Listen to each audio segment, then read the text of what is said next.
Good. We got Callie here And we have virtually. Callie. Hi, Callie. All right. Well, we have called to order. Do we do any of these things? Yeah, if there's any public comment on closed session, I don't have anything on email. Anything in the room? Public comment? Okay. Do we need to do a roll call? Sure. Yes. Trustee Edmondson, Present. trustee Donnelly, Present. trustee Jackson Miller. Present. Trustee Gray. Present. We have heard from trustee Dickinson that he would not make it this evening. Okay. We are now going to convene to closed session.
Pledge allegiance to the flag of the United States of America, and to the republic for which it stands, one nation, under God, indivisible, with liberty and justice for all.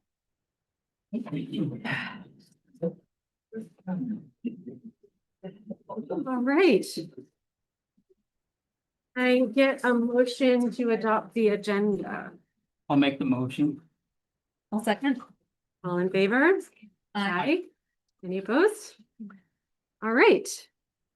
The report out of closed session is on the interdistrict transfer denial case 2025-2603. The board is upholding the district's decision. The appeal is denied. What was the vote? The vote was 4-0. All right, we're moving on to consent agenda. Can I get a motion to adopt the consent agenda? I'll make the motion to approve and adopt the consent agenda. I'll go ahead and second. All in favor? Tag team tonight. Aye. Any opposed? All right. Now we're moving on to public communications. We do have some folks who want to speak in the room. Are there any others? I have 4 forms. Are there any others? Okay. I have a little paragraph to read, and then I'll bring the folks up as I have their forms. Members of the audience are welcome to address the Board of Trustees during public communications regarding items not listed on this agenda. For items not on the agenda, we request that you fill out one of the forms available at the sign-in register and submit it to the executive assistant to the superintendent prior to the opening of the meeting.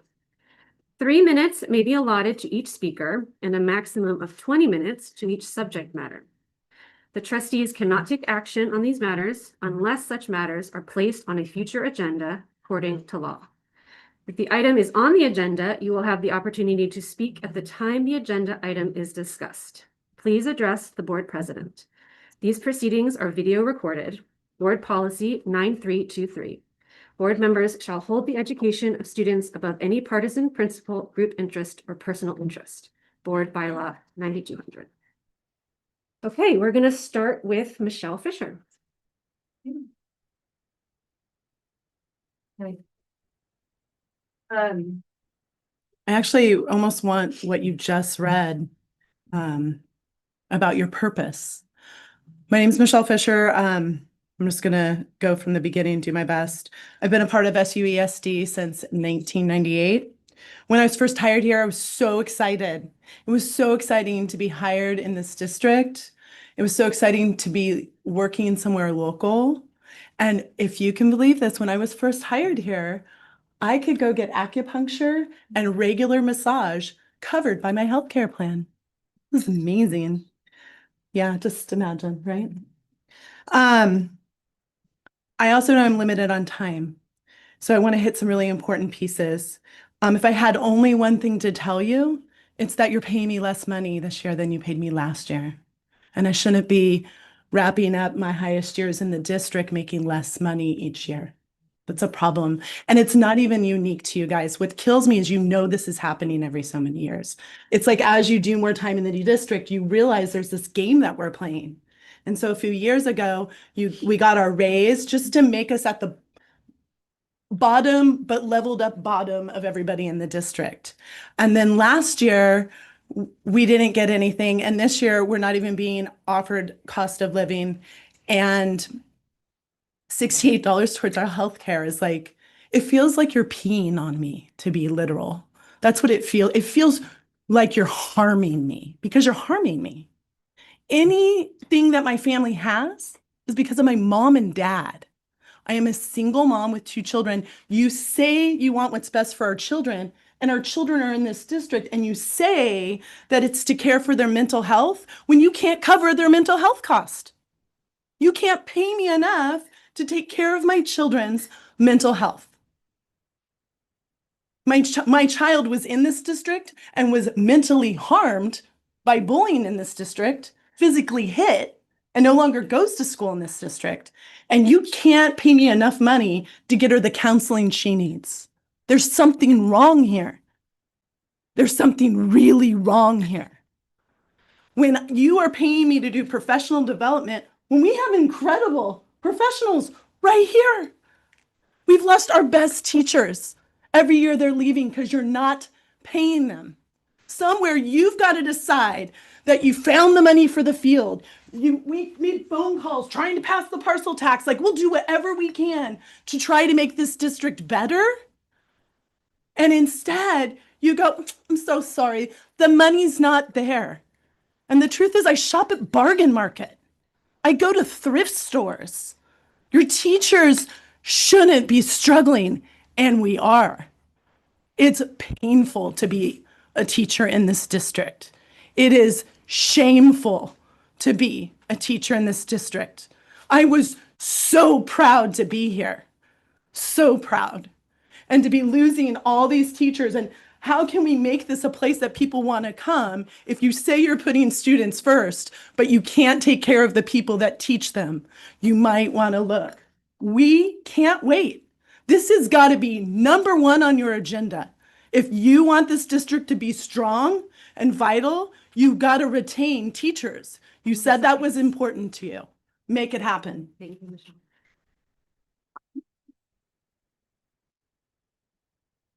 Lana Lowe.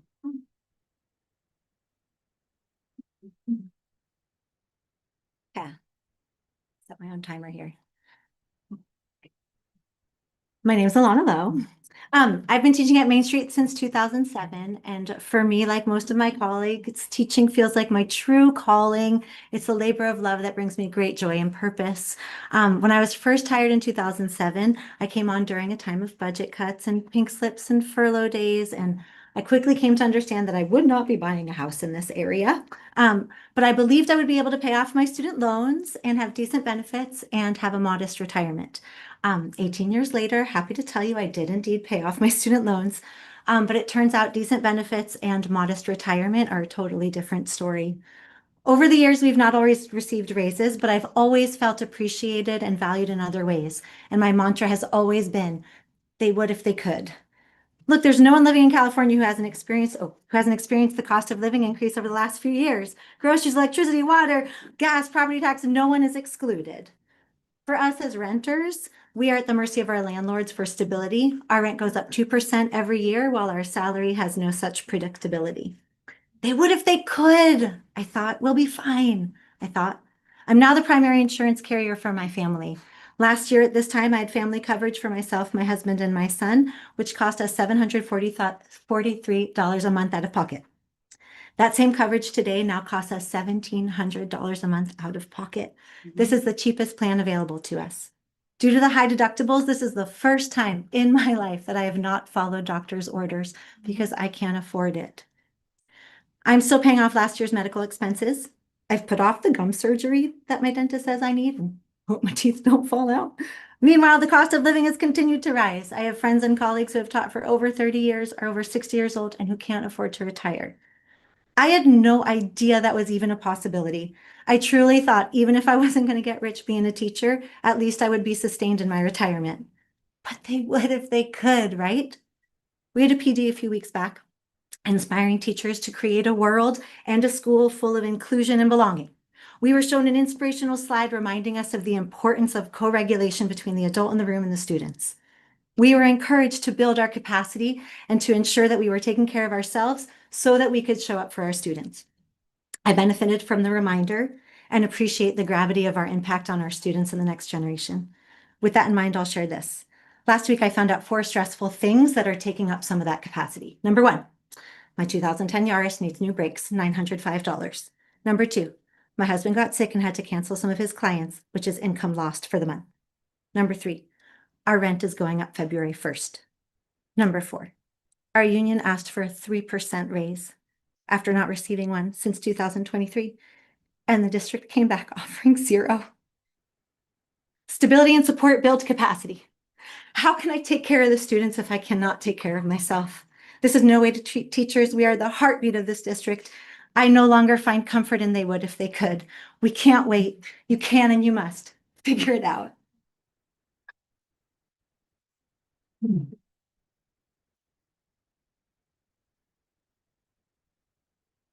Okay, the next is, I believe, Marty Lesher. Leshen. Lesh- Hi, thanks for giving me this opportunity. My name is Marty Leshen. I'm a parent of a student who attended both Main Street and New Brighton schools. I'm also a teacher for many years myself. While my wife and I feel fortunate that our son had several excellent teachers during his K through 8 years, like Heichel, Denham and Lowe, Springy, Gamino, Ryberg, Wordmuller, to name just a few. We are very disappointed that these amazing teachers and their colleagues are not being compensated in a similar way to other teachers in the county. Over the past several years, I've witnessed significant teacher turnover in our schools, my school. I have also sat on numerous interview panels. Local districts are competing for a shrinking pool of qualified, experienced teachers.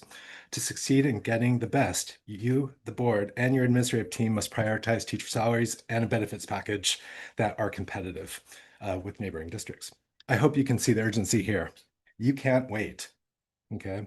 I've seen substantial funds allocated toward initiatives intended to improve student outcomes, costly consultants, professional development programs, repeated data analysis efforts that are in practice largely ineffective, hours spent on analyzing test scores, yet the conclusion is often the same. Student struggles are tied to inexperienced teachers and overwhelmed teachers.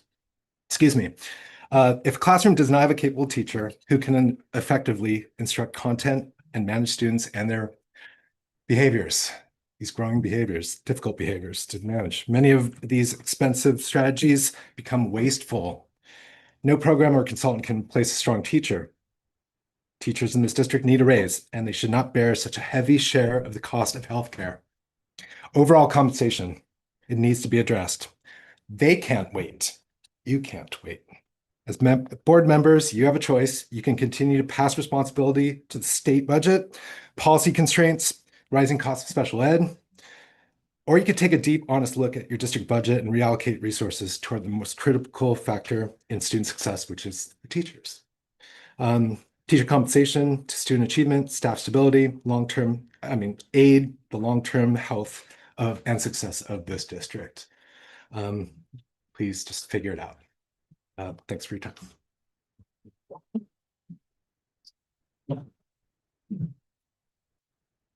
And last, we have Lauren Westerberg. Good evening, Superintendent Turnbull, trustees. My name is Lauren Westerberg. I'm a parent at Santa Cruz Gardens Elementary School. I think we all have a teacher or teachers who have changed our lives. Mine was Mrs. Arsenault. She taught me in the 6th grade, and she made school feel safe, inspiring, and welcoming. Every child deserves this. And it is our responsibility and your responsibility to ensure our educators are supported and paid a fair wage for the hard work they put in on a day-to-day basis.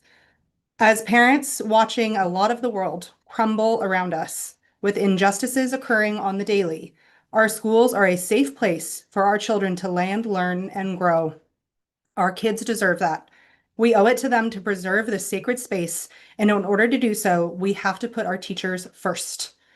Right now, SUESD salaries and benefits rank last compared to other Santa Cruz County districts and similarly funded elementary districts across California. Nearly 47% of our educators have reported that they are actively seeking employment elsewhere or plan to by the end of the school year. That turnover impacts learning continuity, IEP stability, mental health supports, and the programs that make our schools strong. I understand there's a budget. I do know numbers matter, but there have to be ways forward that don't involve underpaying our teachers. And if the outcome of this cycle does not involve a pay increase for our teachers, that is effectively a pay cut, and it will accelerate turnover. SUESD teachers are also required to enroll in the district health insurance plan, even if they have coverage offered elsewhere via spouse or something else. This creates another burden for our educators. I encourage the district and union to explore pooling insurance plans with another small district to offset this cost. I know Live Oak does not have this set up, and they are also a small district, so I just am curious if any of that research has been done. And lastly, I just want to close with a story. My son, Finn, is in kindergarten. He's a kindergarten at Santa Cruz Gardens.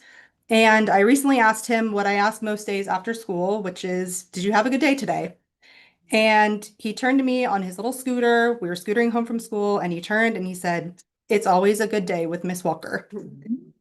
And that is what we're here fighting for. Thank you.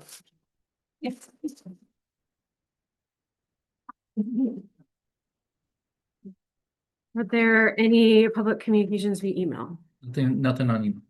Okay. We are going to proceed in our agenda to our standing reports. Items from superintendent. You want to go first up? Yeah, for the sake of time tonight, I'm gonna refrain from my report. Okay, The same. same.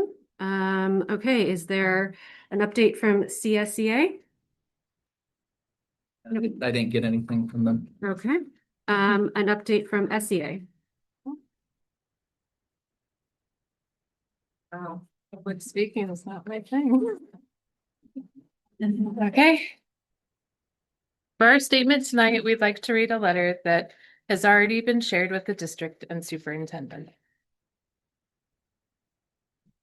On behalf of the SEA bargaining team, this letter is to formally notify the district that the association declares the parties have reached an impasse in negotiations. Despite numerous bargaining sessions and good faith efforts to reach an agreement, and recognizing that there has been successful crafting of mutually agreeable contract language, the parties remain absolutely deadlocked on the key issue of compensation. Further negotiations at this time are highly unlikely to result in an agreement due to the following considerations. We received a 0% increase to the salary schedule last year. We proposed a $100 increase to the district healthcare contribution cap last year, which was rejected by the district, and we received no increase. Our healthcare contribution cap has not been increased in 10 years. We proposed a 3% increase to the salary schedule this year, and were countered with 0%. We proposed a $200 increase to the district healthcare contribution cap this year, which was countered with $68. We proposed a 2-year agreement that would include a raise in the amount of the state-funded COLA next year, 26-27. The current COLA projection for 26-27 is 2.41%. This proposal was rejected wholesale by the district. This district negotiations team has consistently stated that they will offer the maximum they believe is possible, meaning the district believes there is no flexibility in their proposal. The disparity between the association's proposal, which we believe to be reasonable, and the administration's counter is so vast that it's unlikely to be bridged without the assistance of a mediator. Accordingly, the association declares impasse. The association feels compelled to add that our negotiations team and our membership were stunned by the administration's counter, considering that the SoCal School District consistently ranks at or near the bottom in total compensation when compared to other districts in our county and like districts throughout the state. The Santa Cruz County is already documented as one of the least affordable places in the nation for teachers. We received 0 compensation increase in the prior negotiation cycle, in spite of the fact that it was known we would be facing historically devastating healthcare premium increases, and they were even worse than anyone expected. The association survey of its members found that 47.4% of the respondents stated that they are actively looking for or plan to look for a job outside of the SUESD district this year, with compensation issues being a known factor. The district's own employee satisfaction survey indicated that improved compensation in terms of both salary and healthcare benefits was a recurrent response to the question, what is one thing you would change to improve your experience? At a meeting on Tuesday, January 20th, our membership unanimously voted in favor of declaring an impasse. Pursuant to the Educational Employment Relations Act, the association will be immediately filing for impasse through the Public Employment Relations Board in an effort to resolve the outstanding issues. Today, the Public Employment Relations Board officially certified the impasse. This is the first time in anyone's recollection that our negotiations have reached an impasse. I'd like to hand out copies of the report that was provided to the administration in November, which supports our proposal, to be sure that the board members have hard copies.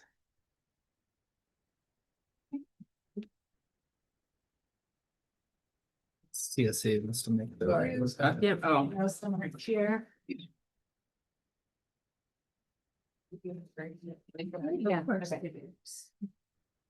Hello, board members and superintendents. Following up with the CSEA, just want to say that I spoke with Patty, who's going to be filling in for Buddy, who's been out since November, so that's why we're a little behind. So we met with our board last night and with our negotiations team. She's going to read our contract. She's going to get back to us and she'll let us know on Monday. We'll have a board meeting on Tuesday. I'll sunshine our articles that we want to open up. And that's all I have to say. Thank you. Do we have an update on bond projects? Not No, tonight. no. Okay. Items from trustees. I have nothing to report.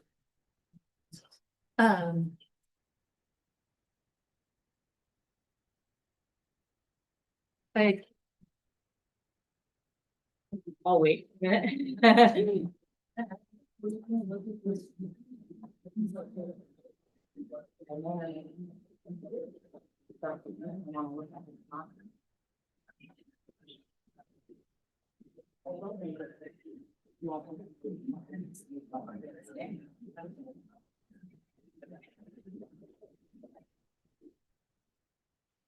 My one brief item is that I attended the California School Boards, the Santa Cruz County School Boards Association meeting last night and finally gave up my reign of terror as president of that group and gratefully accepted the nomination of some other officers. But it still is a very nice group to be a part of, and I'm happy to continue to be our board's representative to that group. And I'll keep you all posted on future meetings. Okay. I don't have anything to report. All right, we're going to move into the presentation and discussion items. And first up, we have Carlo Albano giving our Santa Cruz Gardens update. Wow. Georgia, get you.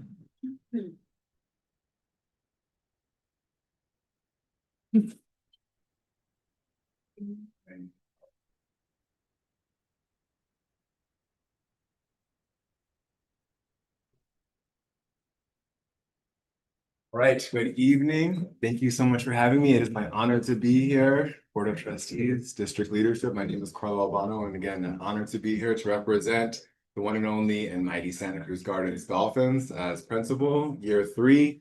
And just grateful every day to be coming to work at a place that has such a passionate team that cares so much for each other and is so dedicated to the work of creating spaces that are inspiring for our youth to continue to grow, to be curious, to have an inquiry-based program that is called the Science and Gardening and Business Program, which I'll talk some more about.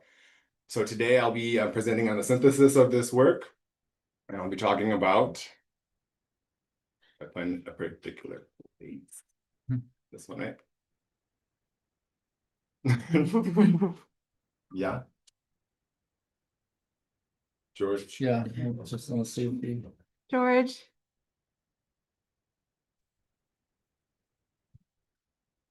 At this point, it should really be able to read our minds when we're ready for Yeah, that. Maybe.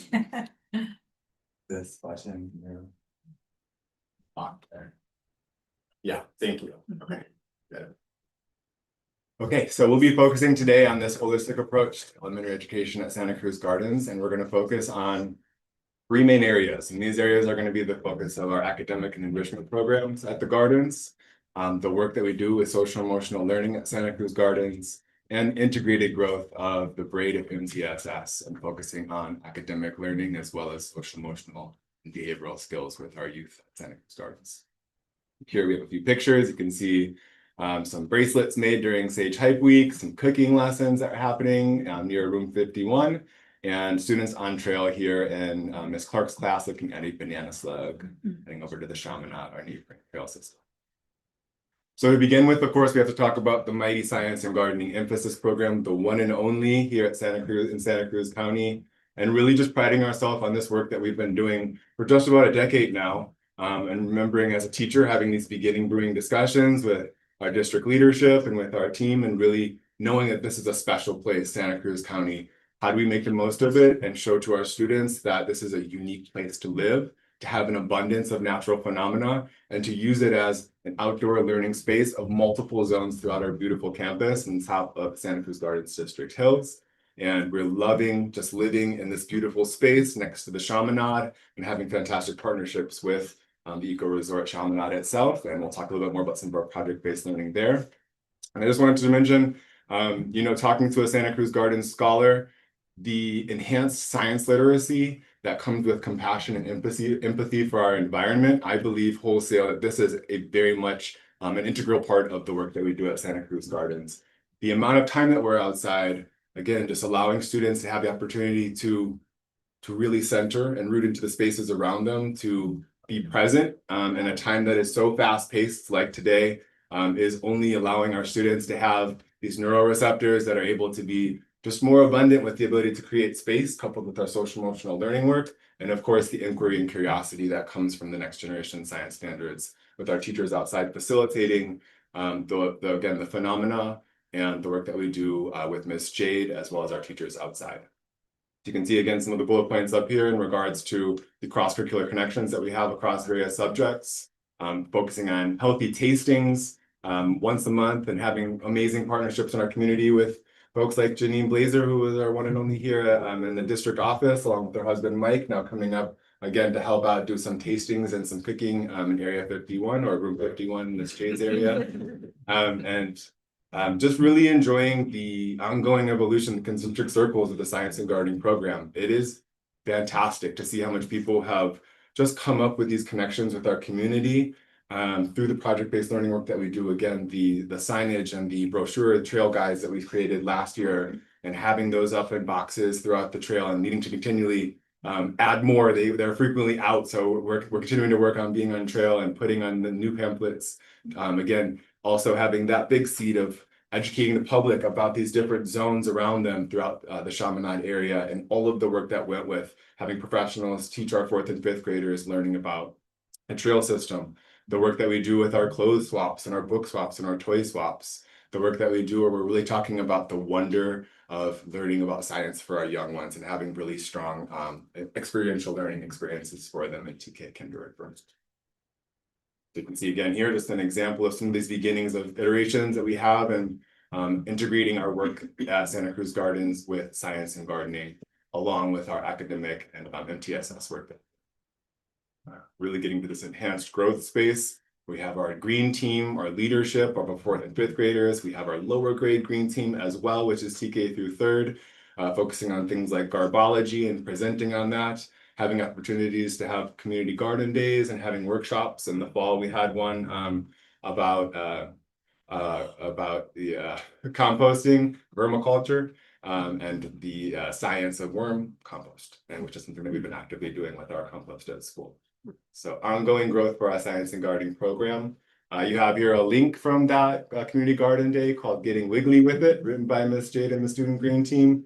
And this focuses again on that community garden day. We'll have another one coming up, which we invite you to on Earth Day in April. We will also be having our Ocean Guardian team coming, Ocean Guardian being an organization under the NOAA, and one of our really powerful partners, and also offering grant money for us, but allowing us to have these goals that we are working in collaboration and consensus with them on, particularly around environmental stewardship and environmental literacy. And in this 3rd year of our time with Ocean Guardian, we'll be focusing on external outreach. So we have put out articles like this to the Lookout, thanks to Mr. Turnbull over and superintendent, and getting the word out, as well as Shmuel, who is the photographer of the Sentinel and has been a great partner as well, who will be coming hopefully to this community garden day and has just said, send us the word. We'd love to come out and continue to spread the great works that you're doing at the gardens. And Capitola times as well. So we're just very grateful to have partners like this that are allowing us to continue to set these meters and metrics and reach for them as a team. We'll continue to work on our project-based learning throughout our grade levels this year, and that's really become a cornerstone to our science and gardening work as well. Loving creating these zones that now we have a native bird garden zone, and continuing to work on this year. A big push is for students to have more literacy and understanding of native plants around Santa Cruz Gardens. So we'll be doing a big signage campaign of all of the native plants that are at Santa Cruz Gardens in our different zones. And that will also be a external outreach, education, and tours. We're looking to really have a lot of different kinds of signs, perhaps creating QR codes like we've done in the past, where students are really researching and having some presentation. I love the podcasts and ideas that different teachers throughout the district have been doing lately and embracing this presentational age, right? We have different kinds of multimedia that we're using and being in abundant with, of course, nature foremost. So when you couple that with our social emotional learning work and our leadership, we feel that we really have a top tier program and a very unique one in what we would like to call transformative social emotional learning, which is something that Castle, a leading social emotional learning organization in our country, speaks of as the ability to have agency for our students and the ability to have leadership opportunities for our students.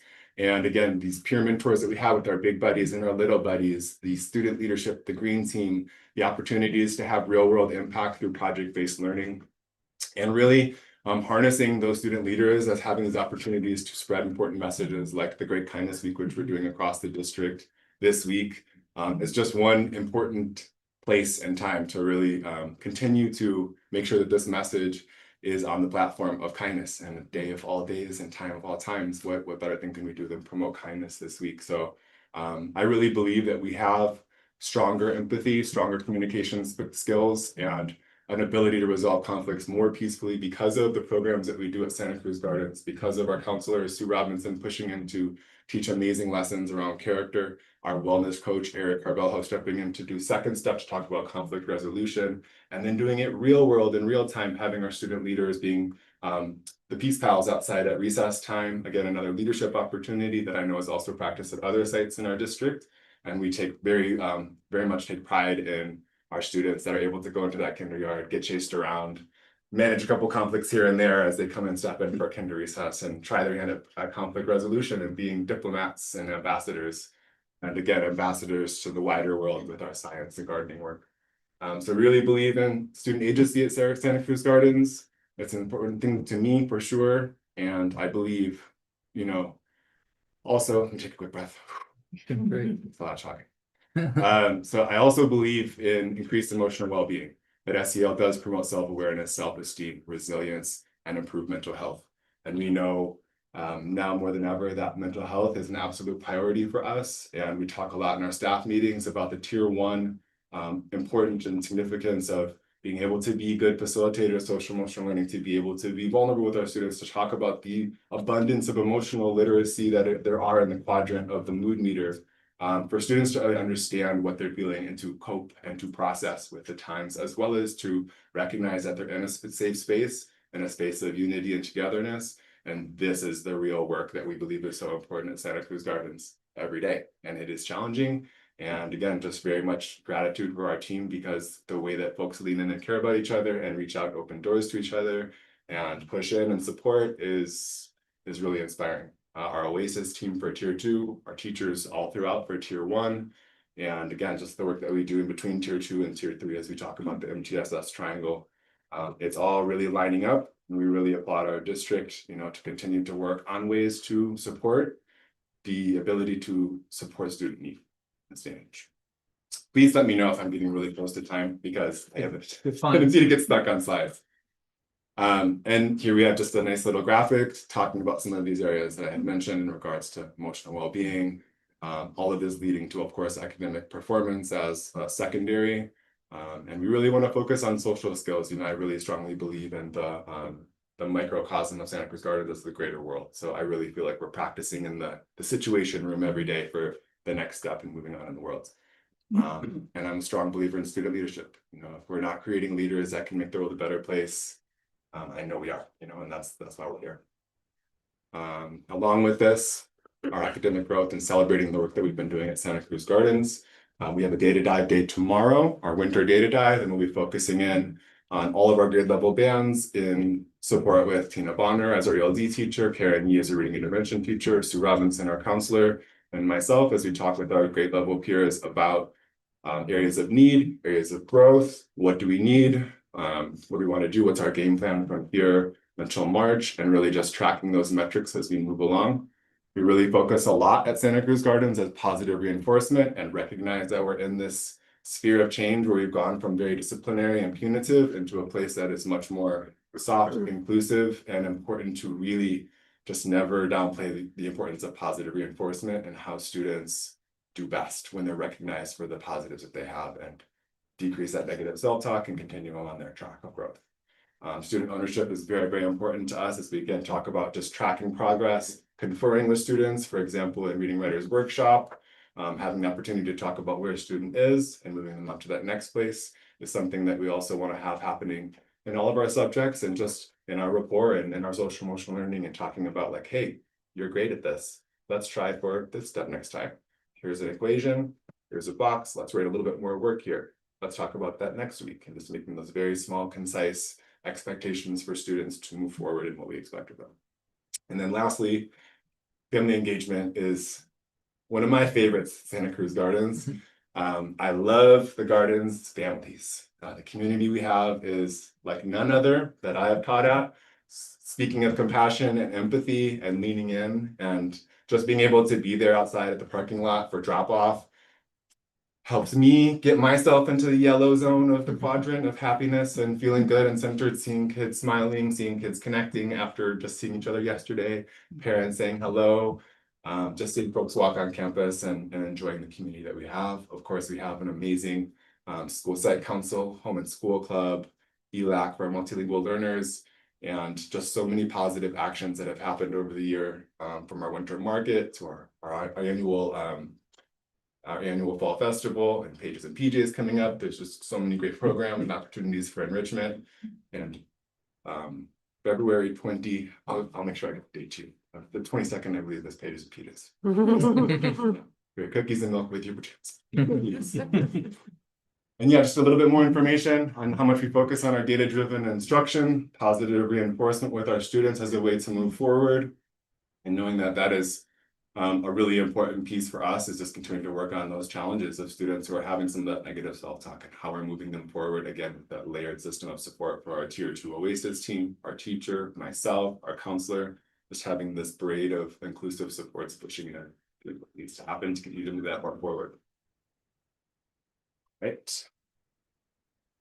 And then I just wanted to bring up an extremely important area, of course, to myself and to our team as well, which is the well-being of our multilingual learners' proficiency, because we know that as we work towards our multilingual learners' areas of need and access, we benefit everybody else in the classroom. And the biggest focus for us this year, building off of last year and having wonderful teachers like Miss Marsh and fantastic teachers coming over to the SUESD trainings, we now have a great cohort of teachers that are really working on these academic conversation supports, which is also an important part of the 3-part for our math focus, which along goes with our number fluency work, as well as about an hour of math instruction a day.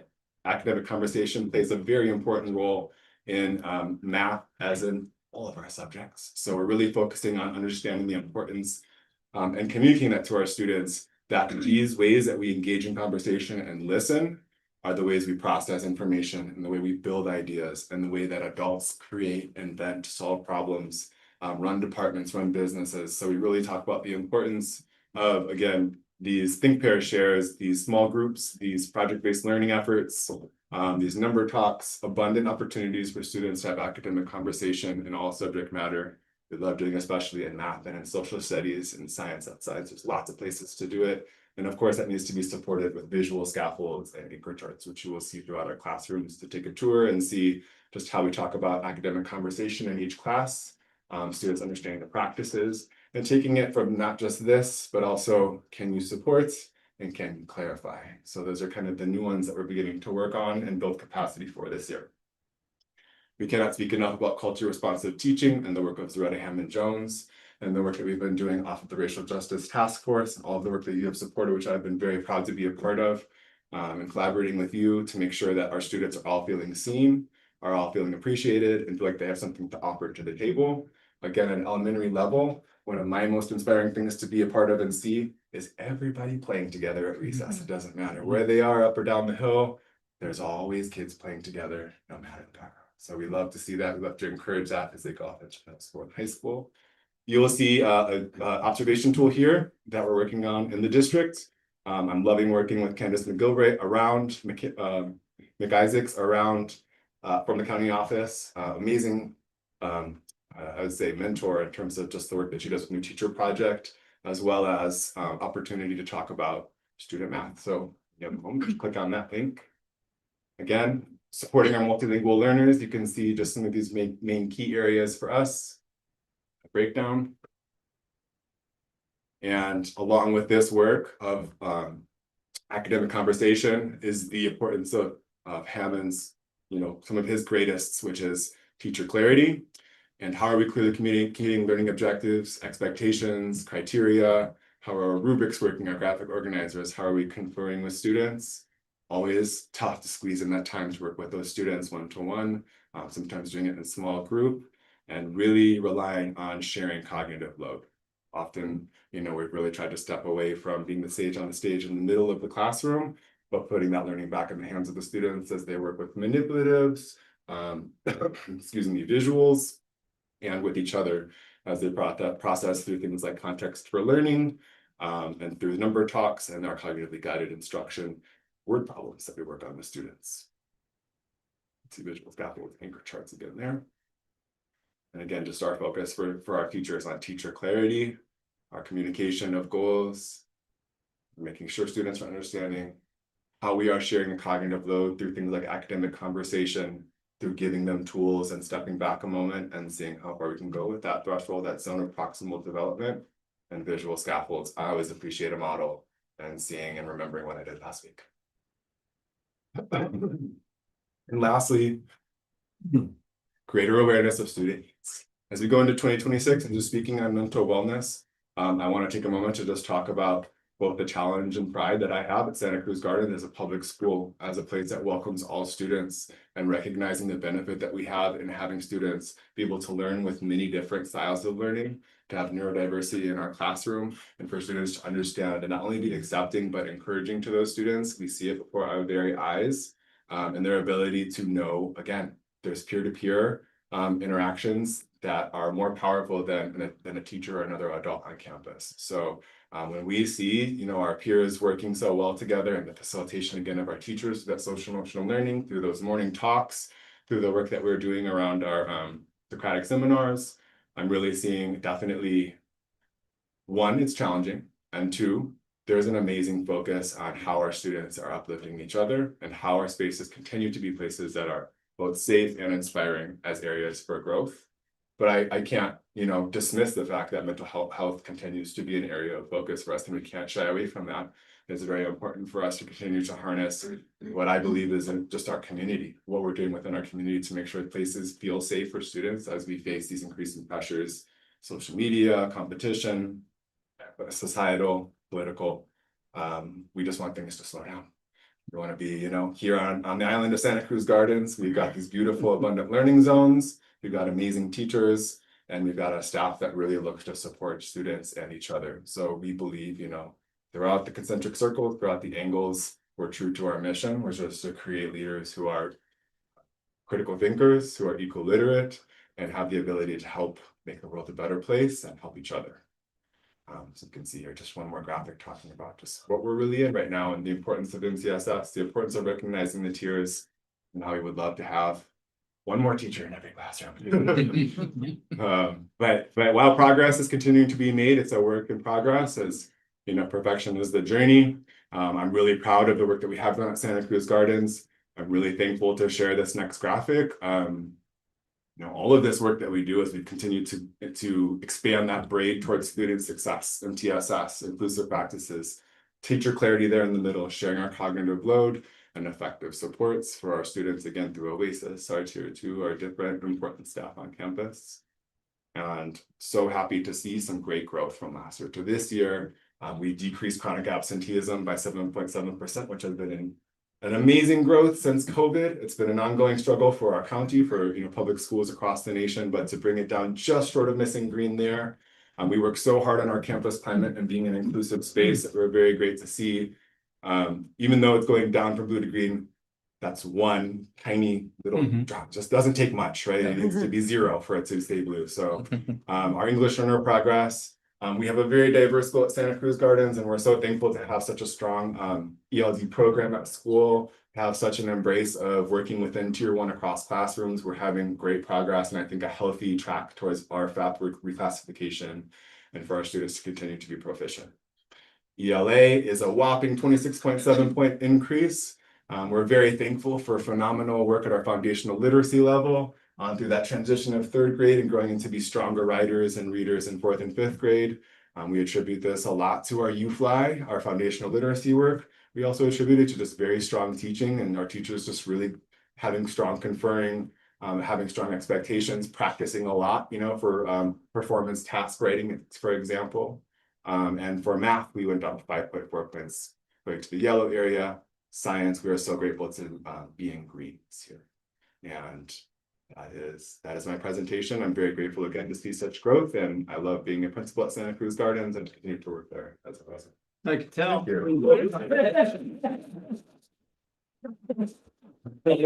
Talking about your school. Oh yeah, I believe in our school. Our school is awesome. Yeah, It we've got a is, great yeah. crew and a great history and culture there. So I'm very thankful to be a part of it.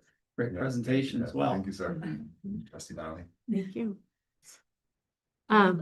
I love hearing about Santa Cruz Gardens. I think it's such a special place. And I think all of the things that you talked about, the student agency, the empathy that you're building, the project-based learning, the hands-on, I think it's really an incredible thing for students to be able to go outside of their classroom, get their hands in the dirt, go into the Chaminade trails, like put projects together. I think it really builds their confidence. And so it's wonderful to hear about all of your success.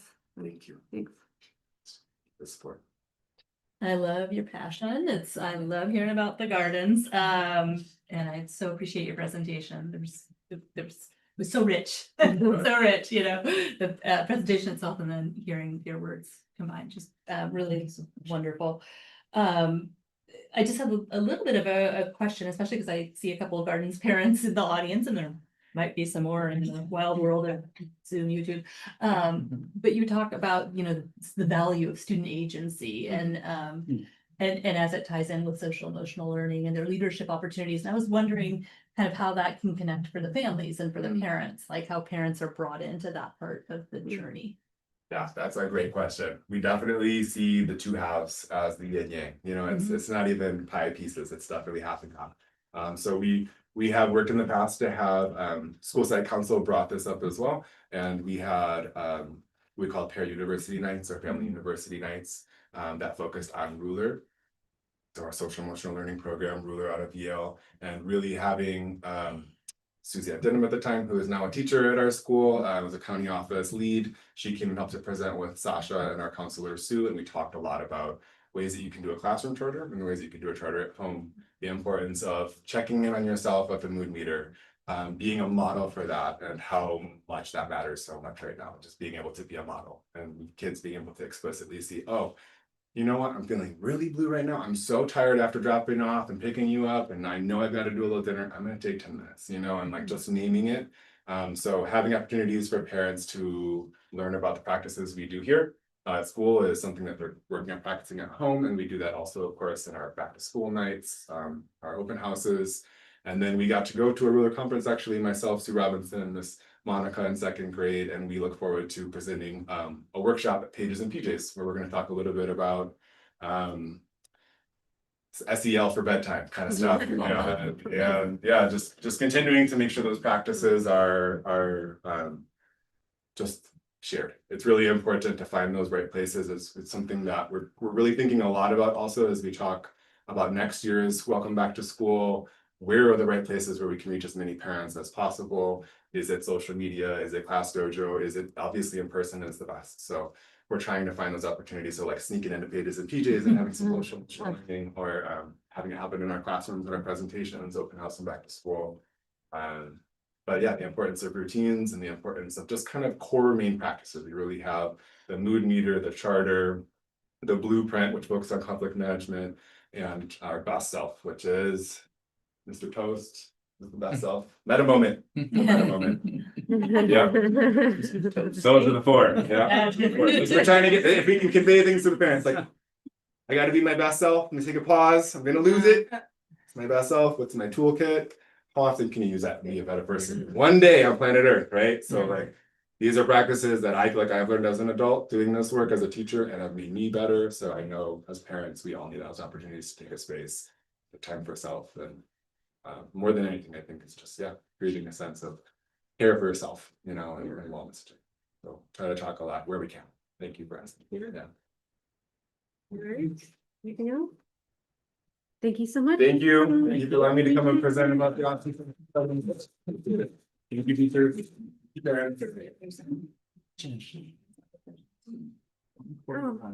Since we, since we have Santa Cruz Gardens parents, is there any public comments for folks in the audience that you would, or any on the email that Nothing on email. not to put anyone on the spot. There is the opportunity if you want. Say a quick thing, I noticed the increase in scores in math and language arts, and we can't help but see the connection between what we're doing with SEL and then the connection to academics. So I just thank you and all the teachers and that clear connection that we made. It's a big one. Thank you. Thank you. Okay, we'll move on to our next item, which is, yes, we have stickers. Thank you. Can I put on school property? Sure. I'm gonna tell George. Discussion regarding updates on the local accountability plan. So very connected to what we just heard about. This focus is on LCAP Goal 1, high quality instruction, of which we've heard a lot about tonight. Specifically, a focus here on math. Obviously, that's been our focus area this year.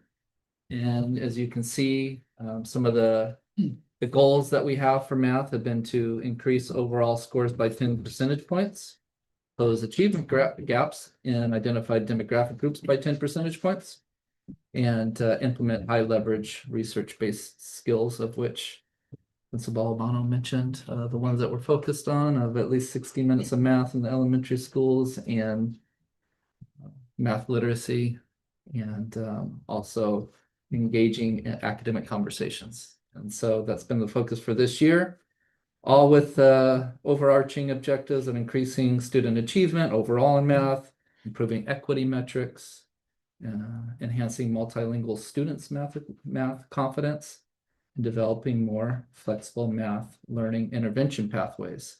So we got the we looked at the data, developed a plan, been working with that plan, including with the county office math initiative. And so the obvious question is, how's it going? Proof's in the pudding, right? So let's take a look at that. On page 134 of the docket, there's a page from the 25-26 diagnostic 1 at the bottom of that, the first line, and then right above that diagnostic 2. And so obviously what we're looking for is growth between diagnostic 1 and diagnostic 2. We want to see more students scoring at mid or above grade proficiency, and fewer students scoring 3 or more levels below grade level. And so you can see that we're at almost 20% increase between diagnostic 1 and diagnostic 2 in terms of the number of students scoring mid or above grade proficiency. And we've reduced by graph over there by 12% the students scoring at those lower bands. So trending in the right direction. On the next page, maybe even more telling, because we use that iReady not only as diagnostic to help understand the skills that students need to learn, and where we might be able to reinforce certain skills, but also it's a predictor for state test for the CASP or Smarter Balanced. And so it's important in both of those realms. And so you can see on page 135 of the docket, taking that mid-year assessment and kind of projecting forward. The top half of that page shows what if our students between now and then just make typical growth? What might we be looking at? And so we'd be looking at 43% students being proficient. The very bottom of the page there, you'll see that for reference on our state test last year, we were at 42%. So with just typical growth, we're looking at surpassing last year's scores just a little bit. And The other thing that iReady provides is a stretch growth. So what if students achieve a little bit beyond typical growth?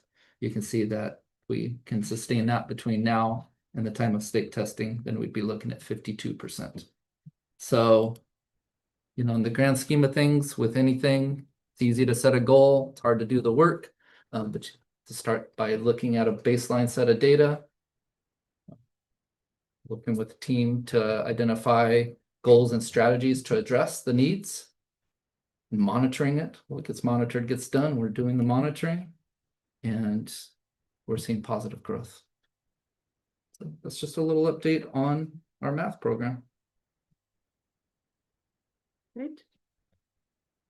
A lot of work to do, but moving in the right direction because of the hard work of our teachers and staff. Any questions or comments? Well, I was gonna say, Yeah. same, I mean, that, yeah, you can see that our kids and our teachers and everyone supporting our teachers are doing really incredible, meaningful work. Here, here. Nice to see in the data, and thank you for all the work that you're doing on that. All right. Nothing Any- for that one? Nope. Great, thank you. Now we're going to move to one of two policies. The first one is board policy 6142.1, sexual health and HIV/AIDS prevention instruction. So this is an existing policy being updated, and two main reasons for the update. One is really specific, and that's the court decision of Mahmoud versus Taylor. And so that was the court decision that said parents can opt out of certain certain LGBTQ plus storybooks specifically. And so that has to be built in to the board policy. And it is in this update. And then the second reason is there was a section in the administrative regulation previously for general criteria for instruction and materials in this area of sexual health and HIV/AIDS prevention. And that section from the administrative regulation was deemed by California School Boards Association more appropriate to be slid over into the board policy. So you'll see a big section added there that used to live in the administrative regulation.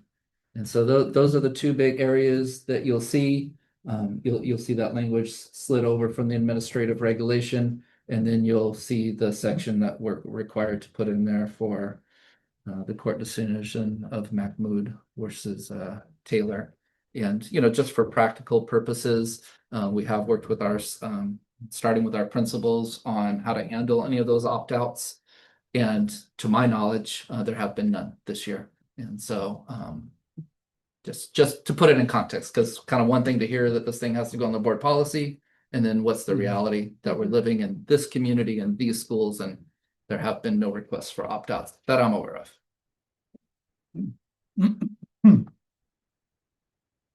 Any questions or comments? The only question I have is the language that moved over from the administrative regulation, it's pretty much word for word what was Yeah. in that, it's moved Yeah. into this. Yeah. Okay. And I don't have any questions either. Not for me. So, No, nothing on me, so. okay, any public comment? Let's move to the next board policy, 6142.8, comprehensive health education. So even after working with board policies for so long, every once in a while I get a little surprised. Yeah. And this was a board policy that existed in Gamut previously, but did not exist in our handbook.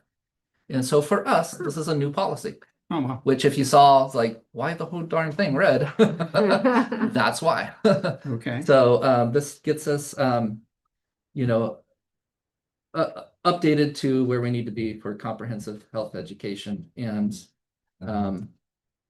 there would have, if the policy had previously existed in our handbook, it would have been due for an update. So it was updated from CSBA.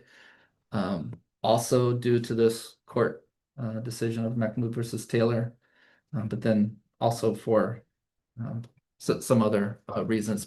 But again, for us, it's not an update. It's getting the updated board policy as a new policy into our handbook. Got it. Any questions or comments? Way to find it, I guess. How'd we miss it in the great update of 2018? I don't know that. I was asking myself that too. I was thinking the same Maybe thing. you're too. sitting here with piles and piles. It does. It does. I I know was that. scratching my head on that one, but better late than never. Absolutely. Great. Any public comment? Public comment? All right, I don't have any. Nothing on email gets.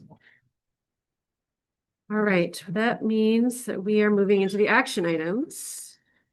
If I'm. Yep, okay.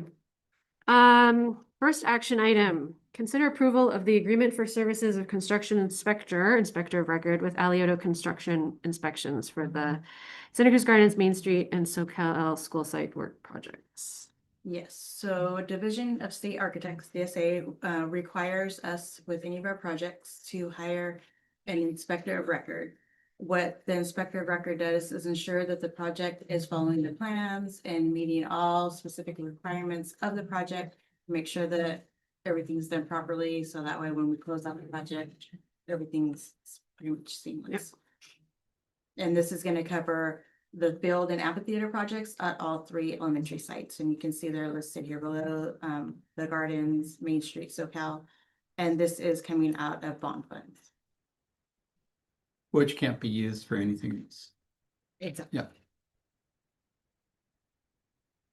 And we've worked with Alioto Construction as the IOR before. Yes, he was the one, our inspector of record for the field, New Brighton Field. Sorry. Right. Any questions, comments? Well, looks Public comment? straightforward to me. Yeah. Public comment? Nothing on email. All right, do I have a motion? Okay. What is it? I'll Make a motion. Go for it. Get you next You're- time. you're- I'll make you're- the motion that we approve the agreement for the services of construction and inspector of record with Alioto Construction Inspections. Second? I'll second it. All in favor? Aye. Any opposed? All right, action item passes. Our next one is considering the approval of the addition of 19.6 architects to the district's architect pool for architectural and engineering services.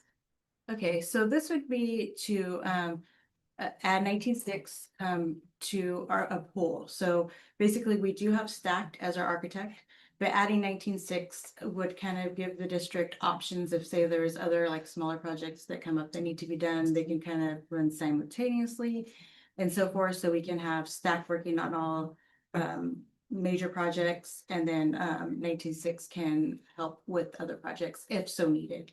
It wouldn't be a requirement that we use them if we add them to the pool, but then we would just be able to have that option if we so decided. And if we were to engage them, would it be a contract that would come to us for approval? Yeah, absolutely. Oh, okay, so they're just on standby. It would, yeah. All right. Yeah, there's no cost to add them to the pool. And this is all out of bond funds too. Yes.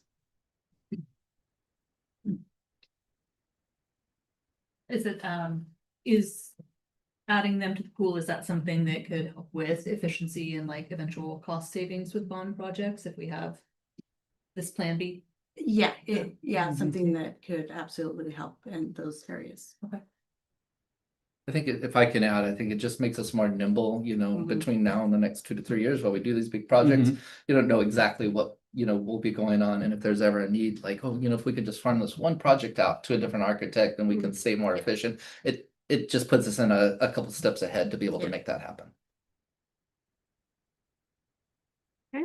Any other questions, comments?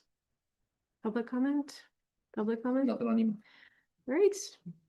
Do I have a motion? Sure, I'll make a motion to approve the addition of 19.6, interesting name, architects to the district architect pool. I'll second. All right, all in favor? Aye. Aye. Any opposed? No. All right, action passes. Sounds like a band, 19.6, boy band. All right, consider approval of the bid contract from Santa Cruz COE for the E-rate Category 1 Internet Access Service. Yes, so we bring E-rate every single year, depending on what's up for bid is what we bring forward. So tonight we are looking at internet service and that is provided by the COE currently. We did review bids. We received bids, 2 separate companies submitted bids, and the COE came in by basically half the price of the other bidder. So we chose to go with the County Office of Education to continue our internet access. This would be for a 5-year contract, and as you can see, the impact starting in 26-27 through 2030-31, where it still remained throughout all those 5 years, half of what the other company had offered. Okay. Any questions? I don't have any questions either. Ted? No, Nope. no, Any public comment? me. Public comment? Nothing on You made internet access is a good idea. Getting it for half price is also. Yes. Yeah. All right. Do I have a motion? Sure, I'll make the motion to approve the bid contract from the Santa Cruz County COE for the E-rate category 1 internet access services. And I'll second that.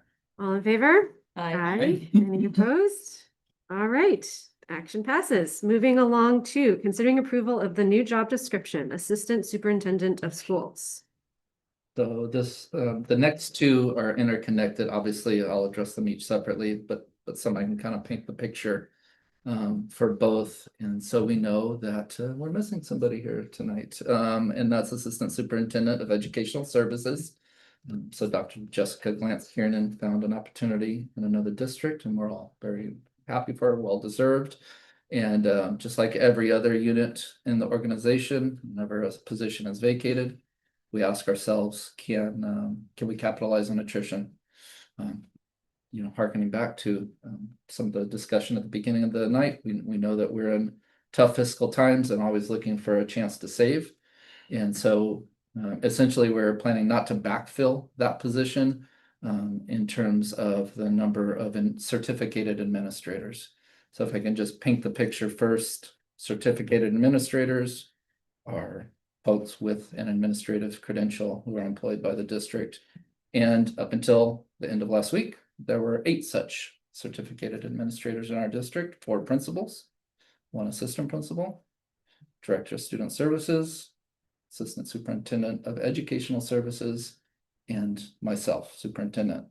So we have other managers that fall into classified management, but for the purposes of these 2 job descriptions, we're really focused on what used to be 8 certificated administrators, and for what the proposal is now to go down to 7 certificated administrators to still accomplish the same work.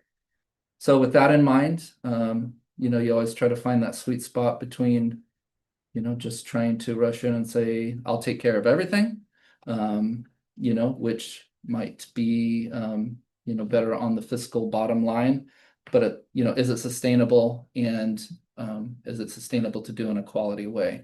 And so to ask ourselves, what's a happy medium? How can we stick to reducing from 8 certificated administrators down to 7 without it being too onerous on any one position?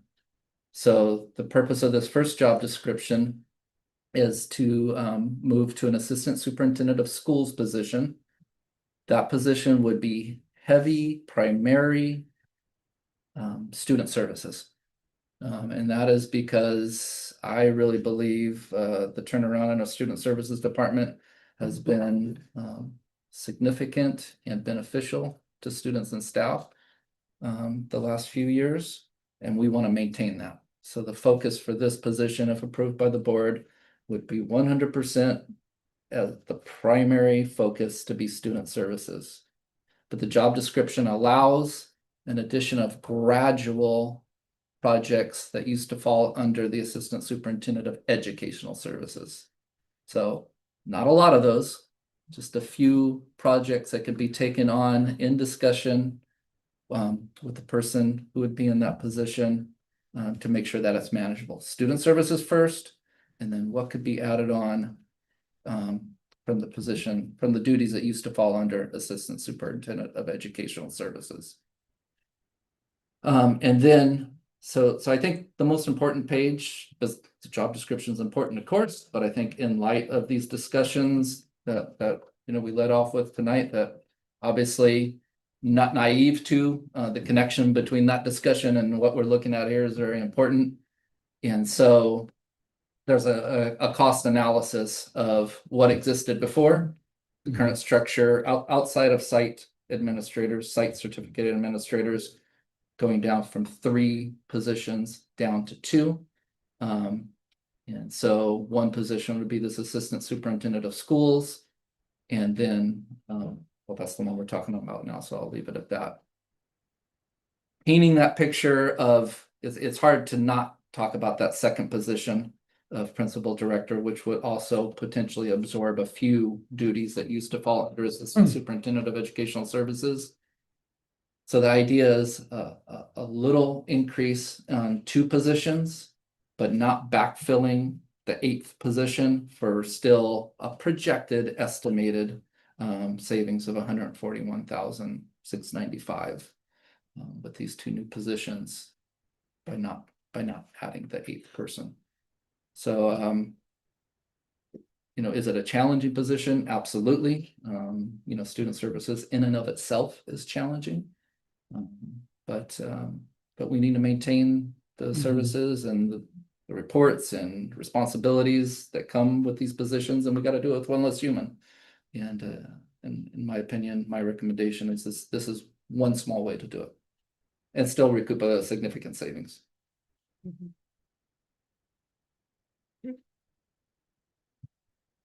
Questions or comments from the So board? what positions will you be combining here? So essentially, it's a little bit more of a parsing out than combining, right? And I know usually we really want to tackle these items one by one, but like I said, it's hard to not look at the next item on the board agenda, which is a principal/director. The goal really is just to say the assistant superintendent of schools will be primarily student services. Obviously, a principal director has to be primarily focused on principal. But these 2 job descriptions would allow just taking a few duties that used to exist under Jessica's position and give just identified duties to each one of these new positions, so that I'm absorbing the majority of those, but able to just parse out a few duties that don't feel overwhelming to those 2 new job descriptions. So I don't know if you had to think about it as a percentage, like I would absorb like 60% of the duties that used to exist under there. Maybe assistant of schools observes somewhere in 20 to 30 range, and principal director like 10 to 15. Just let's parse it out a little bit. Yeah. Okay. It's a good time for me. Yeah, go ahead. It seems like a well thought out, smart idea. I definitely appreciate trying to, I hate this term, but I say it, right size, right, but like find the correct kind of alignment of positions to how many students we're serving. And just as though, we'd love to have more folks everywhere supporting and serving our students, but we're looking very closely at our budget, and we need to do everything that we possibly can. So this seems like a positive step, a beginning. I did kind of have a question around it. It's a new job description, right? Yes. And it's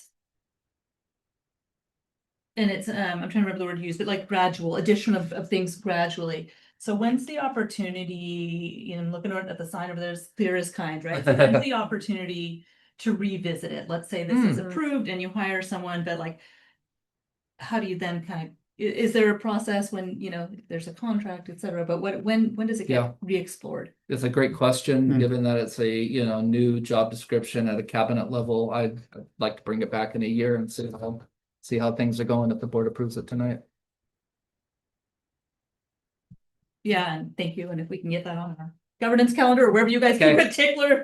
I know I won't remember, but I'm sure someone As long as Jen gets more the note. organized than I will. I know I'll do it if Jen gets the note. Thank you, Jen.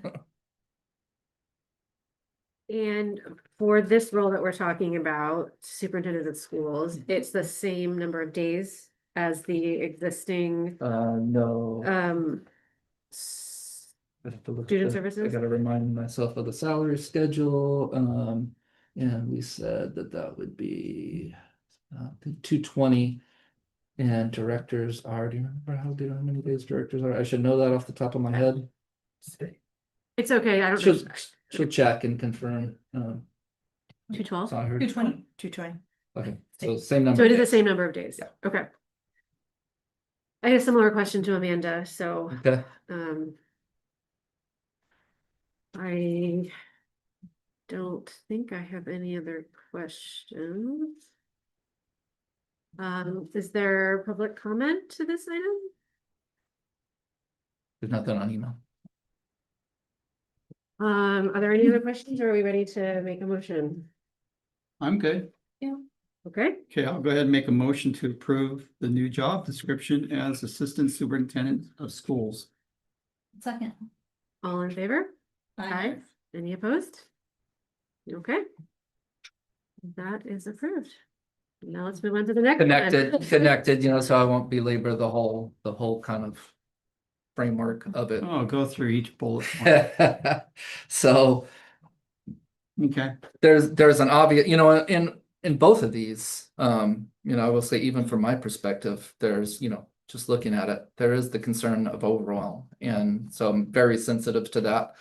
Principal is an all-consuming job. I've Mhm. done pretty much all jobs, in a district, including principal. And I will say the principal is one of the tougher jobs because, you answer to so many different groups. And so I just feel like it's really important for me to say out loud while asking for this approval. I am not saying that, principal has all this free time to just be able to do other duties. That I think that just needs to be said. Yeah. Having said that, I do think an experienced principal with additional days on their calendar and very specifically identified tasks. Like when you're an assistant sup of ed services, it's like whatever comes along with the curriculum instruction, you do that. It doesn't have to be, parsed out in this very defined way. This position would be your first and foremost a principal. And if there's just a small number of very specific projects that you can take on, then that would be the additional piece. And it can be, one of the things in a small district is there's not a lot of opportunities. I mean, obviously, we're talking about going from 8 to 7 certificated administrators. There's not a lot of opportunities for district office experience. This could be, valuable to someone who wants to dip their toes into that, but also wants to maintain their role at the site. So provide some flexibility.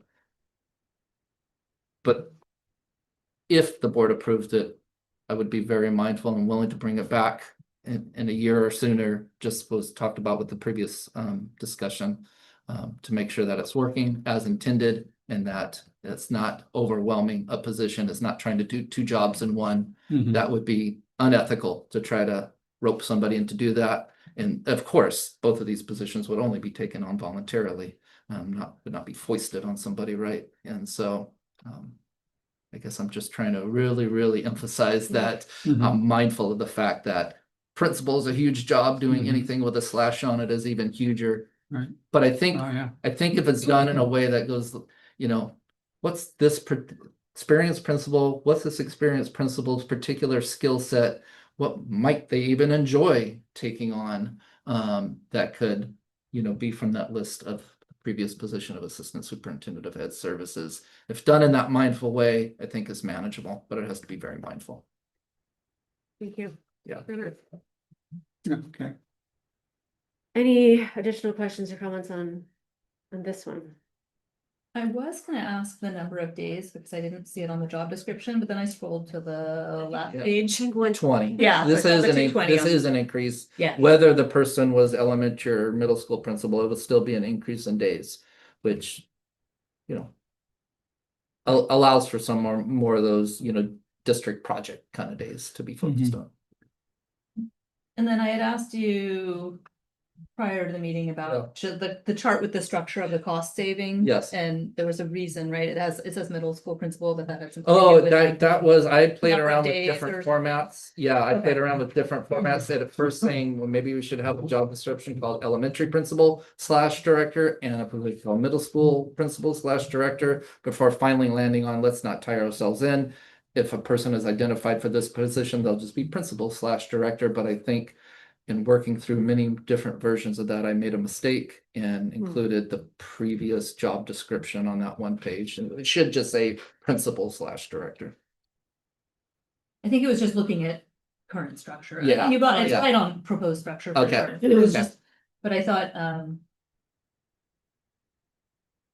I think it's a useful way of looking at the potential savings, so you answered it. Thank you. Thank you. And I very much appreciate how you're looking at this in ways that we could, accomplish our mission as a district and, recognize that we had a cabinet member who has left, and how can we continue to deliver what we need to deliver, but save some money in doing that. So I appreciate this. I also appreciate the thought process of, giving some of our principals some additional exposure and experience, if that's what they're interested in. I would be interested in maybe coming back to this one a little bit sooner than the other one. So, maybe like 2 months into the next school Sure. year, which is maybe 6 months roughly, not exactly, I but think that'd be good, kind of to wrap up this Yeah. year and then get into the next, and that'd be a nice little window. yeah. Yeah. Just to make sure that it's working out for everyone. I think it does help that it is additional days for sure. So yeah, I don't have any other questions than that comment to put it on our schedule a little bit sooner. Okay. Any public comment? Public comment? All right, are we ready for a motion? Your turn to jump in the ring. All right, I'll make the motion to approve the new job description of principal/director. Well, I guess I'll second it. All in favor? Aye. Any opposed? All right. Is there any additional correspondence? Okay. We have some future agenda items on the job tree, on TKK schedules, having Stacy Kyle from the County Board of Education come. Any other future agenda items we'd like to raise this time? Not right now. Okay, well then, I think we're just about ready for adjournment. Make a motion. Make the motion. I'll second. All in favor? Aye. Aye. All right, meeting adjourned. Thank you. Sticking it out. Thank you. No text of the dog counts. There have been, it's true. Yeah. Well, it's because